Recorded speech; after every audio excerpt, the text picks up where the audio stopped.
This channel is supported by TrueFire. TrueFire is an online library of lessons from some of my favourite players. There's thousands of lessons on there. You can use the promo code JNC40 to get 40% off of any of their courses.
If you've ever plugged into a plugin and used your audio interface, you've probably followed the advice of the manufacturers, which in general is something like set these things as high as you can before clipping. And you may have kind of questioned in your mind, is this really kind of accurate stuff? You know, sometimes you might have plugged into a neural DSP plugin and you thought, like, I thought this was supposed to be clean, or this was edge of breakup. I'm finding this isn't as accurate as I was hoping. Or maybe you plugged into Helix Native and it didn't sound anywhere close to how it sounded when you were plugged into your piece of hardware. This video is kind of exploring some of that. Now, the quick version of this is that there's essentially a baseline level that companies actually make their plugins at, right? So we know from Neural DSP, because they've got involved in this conversation, that they actually, something like -13 is the level that they shoot stuff into. That's like the baseline level that they look for. And in terms of accuracy, that's something like what we'd want to match our audio interface to. Generally, audio interfaces have way more gain by default than this, so what we need to do is set them to a high Z input, and then you can look at the specs of your audio interface, turn your gain all the way down to 0, because it's going to be more than enough as it is, and then you're aiming for like 12 to 13, and if your number is lower than 12 or 13, you're going to need to reduce the gain on the input of your plugin to get close to that 12, 13, and if the number in your tech specs is higher than that, you're going to need to add a bit of gain. So I think that's it in a nutshell. Something to experiment with. I think my Steinberg RT4, that number comes up as plus 8.5. So for me, between 4 and 5 dB is like the necessary reduction I need to make to bring it into that accuracy sweet spot. I think if you've got a universal audio or a Focusrite, just dropping your gain down to 0 should pretty much do the job. There's more on this, but that's kind of the short version. This is something that I've been chatting to my good buddy David Beebe about, and he's got a video actually coming up on this. And the kind of reason that we were thinking about this was that the Morgan AC20, well, I'll let him do most of the talking, but sometimes when we're using Neural DSP plugins, we kind of felt like there was way too much gain for certain things, and you might go and think, right, well, this says it's a clean preset, or it's an amp that you're familiar with, and you're like, well, why, when I play a Strat into it, can I not get some actual clean tones? David actually happened across a video by Edward Solosky, who clearly knows what's up, and here is what the problem has been. Like, there's no real baseline that these companies say, here is where you should set your interface, or they give you actually pretty poor advice, because one of the key things that has been floated around as best practice is to set your interface gain as high as possible, as high as you can get it without clipping. Now, I think that advice comes from kind of signal to noise ratio stuff, but actually doesn't really apply to guitars. So here's the point, right? When we plug into a normal amplifier or other modeler, it doesn't really care what the output of the guitar is, right? As in, it doesn't change particularly. The input of a guitar amp, whether it's high or low or whatever, stays the same, and necessarily when you plug in different guitars, it responds differently to them. So therefore, with plugins, if we were to keep that the same, we'd want the interface to always be pretty much at the same level in order for our plugins to respond as we'd expect. So you wouldn't set your Strat to be exactly the same output as a high output guitar like this and then go, right, well then this Neural DSP version of a Mesa Boogie 2C Plus is going to sound right. Do you get what I mean? So Edward Slosky, I think, contacted Neural DSP and got this response from them. So basically what we should be doing is setting our gain pots on our interfaces to 0. That's basically essentially what we should be doing, and setting it to the high Z inputs. But beyond that, possibly depending on your interface, you may also need to go into the plugin and on your input gain drop that as well. The number that we're apparently looking for is like 12.2 to 13 dB is where we should be aiming for. And on your specs of your audio interface, you'll be able to find what it is that is actually capable of producing, or what level it's at, and then you subtract or add gain based on that. So set your thing to 0. I've got a Steinberg UR-RT4, which is apparently 4 dB is the maximum line level, and so I need to get to 12. I should be kind of taking 6 dB off at the other end, right?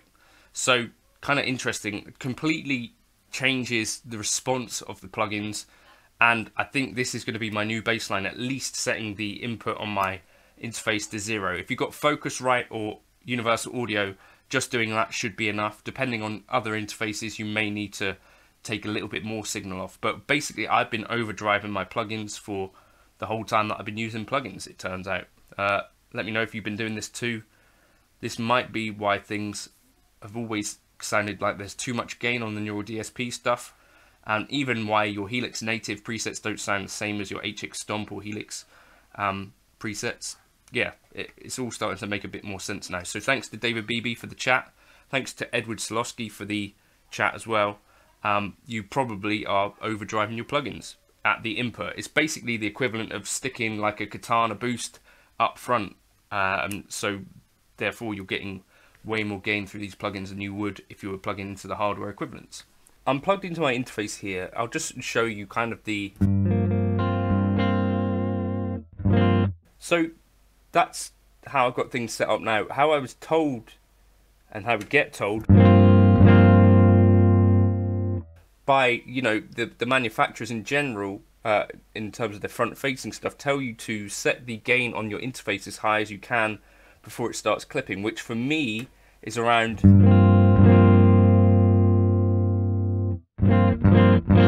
here, which is obviously way louder. I think what actually needs to be done for most people with most interfaces is you just set your gain to 0.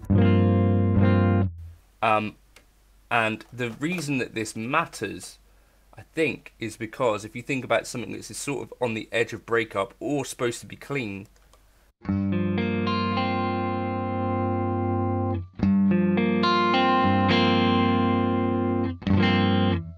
if I set it so that my interface is set up to be just before clipping, I'm actually driving the input of the plugin way harder. The other thing that I checked out, it actually says that based on your specs, you should probably even be reducing this input. So essentially you are aiming for, with Neural DSP, a number of 12.2. So if your interface is less than that, then you need to take off input, and if it was more than that, you need to add it on. So if it was like 14, you'd add on 2 or whatever. So taking it down to around -6 is apparently sort of around my sweet spot for where it'd be the most accurate to stuff. So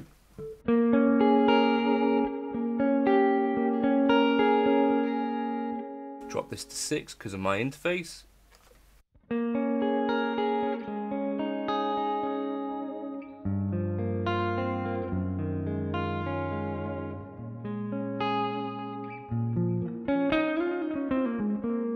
If I up on the interface again,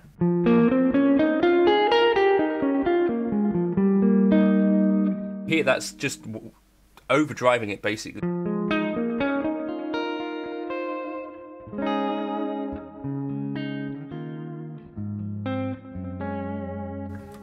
And yeah, as I say, where it probably is going to matter most would be on things that are supposed to be that edge of breakup.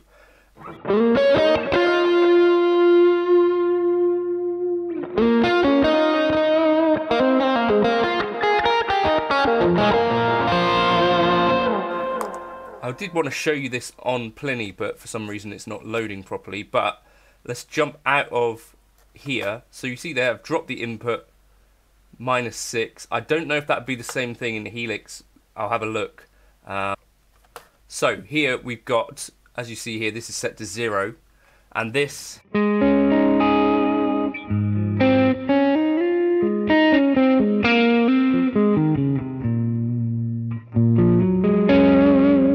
yeah, it doesn't sound particularly clear. Let's try dropping this -6-ish.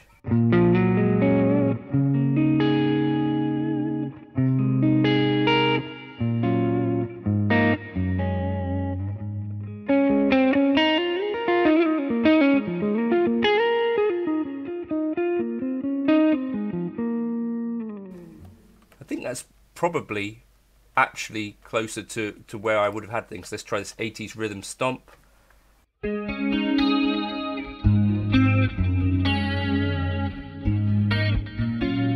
If I bring this input back up to, you know, where it would be stock 0, just too much, so -6.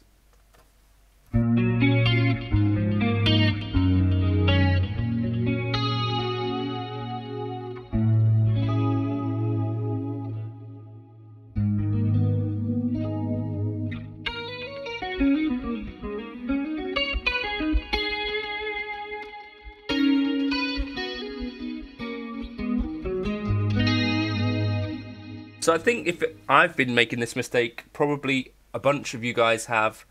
I think it's well-meaning because it's based on the advice that we're given, which is literally just set it up so you're gain staging it like a normal microphone or whatever. But with guitar plugins and stuff, what we're actually trying to attempt is to get things, I think, to where the interface and the plugin are more or less acting like they would in the real world, which does mean that you wouldn't change it per guitar, right? You don't go up to your amplifier and say, now I'm plugging in a Les Paul, so I need to set it as high as clipping. Basically, you would do that within the amp block itself rather than at the front end with the interface and stuff like that, if you get what I mean.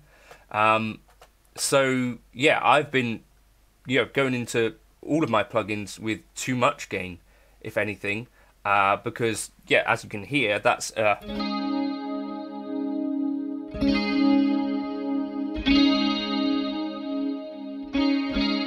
a huge boost, which I'm basically giving it at the front end with my interface. So yeah, check that out, see if you agree with that, and if you get any better results. I think you might find a bit more clarity if that's one of the things that you were looking for, and things maybe are going to be less prone to breakup.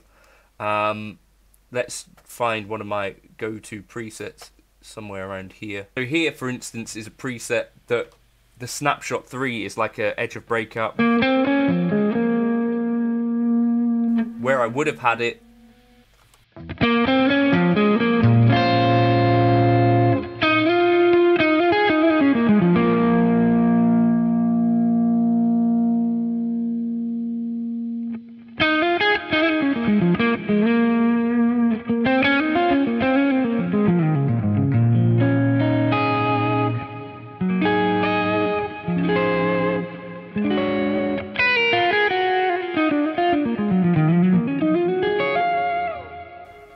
In particular, right now I'm using a Schecter Aaron Marshall, which has a load more gain coming from the pickups than a Strat that I might play.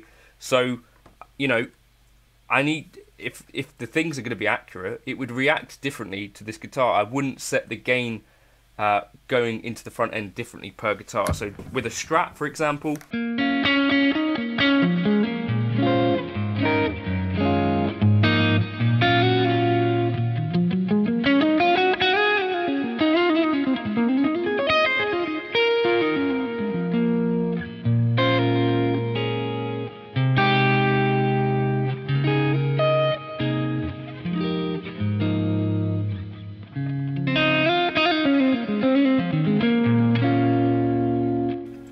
you know, necessarily we should be hitting our interface with less volume than that, and we wouldn't compensate on the interface by chucking up that gain, not unless we're wanting to change things from the baseline. So I think this is my new kind of baseline here, actually starting off with the gain knob on the interface off.